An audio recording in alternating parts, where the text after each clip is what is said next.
రాజధాని అమరావతిపై జర్నలిస్ట్ కృష్ణంరాజు చేసిన వ్యాఖ్యలను మాజీ మంత్రి డోకా మాణిక్య వరప్రసాద్ తీవ్రంగా ఖండించారు. అటువంటి వ్యక్తులను చర్యలకు పిలవకుండా నిషేధం విధించాలని కోరారు.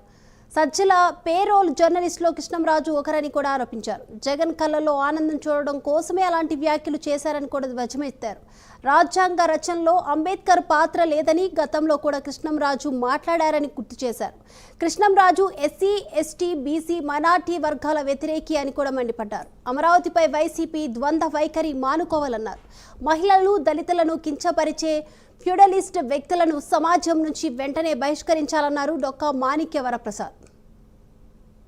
కృష్ణంరాజు గారని ఒక సీనియర్ జర్నలిస్టు సాక్షి ఛానల్లో మాట్లాడుతూ, కొమ్మినేని డిబేట్లో మాట్లాడుతూ అమరావతి దేవతల రాజధాని కాదు, అది వేశ్యల రాజధాని అనే అనటాన్ని తీవ్రంగా ఖండిస్తుంది. అంత దుర్మార్గమైన భాష అంత సీనియర్ జర్నలిస్ట్ వాడటం, అలాంటి జర్నలిస్టుని భవిష్యత్తులో డిబేట్స్లకు రానియకుండా బహిష్కరించాలని నేను డిమాండ్ చేస్తాను. కృష్ణరాజు గారు ఏమీ చిన్న వ్యక్తి కాదు. జర్నలిస్ట్ కృష్ణరాజు గారు చాలా సీనియర్ వ్యక్తి. ఆయన సజ్జల పేరోల్స్లో ఉన్నటువంటి జర్నలిస్టులో ఆయన ఒకడు. ఆయన వేతనాలు పెంచట్లేదని పెంచమనే డిమాండ్ కోసం కూడా ఇలా దుర్మార్గంగా మాట్లాడాడేమో అనేది నాకున్న అనుమానం. ఆయన కేవలం జగన్మోహన్ రెడ్డి గారి కళ్ళల్లో ఆనందం చూడటానికి నేను అది మాట్లాడాను. ఆయన ఎంత విద్వేషం, ఎంత దుర్మార్గం, మహిళల పట్ల ఎంత చులకన భావన.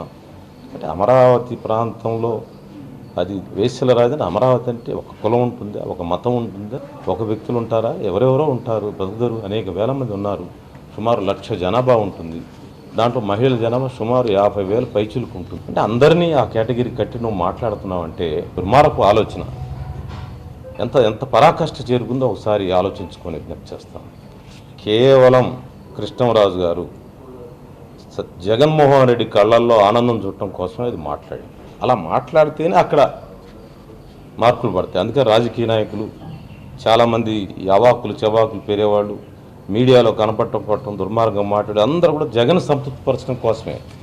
ఈయన కూడా ఆ కేటగిరీలో చేరాడు. సజ్జలను ఒక రకంగా డిమాండ్, నా వేతనం పెంచ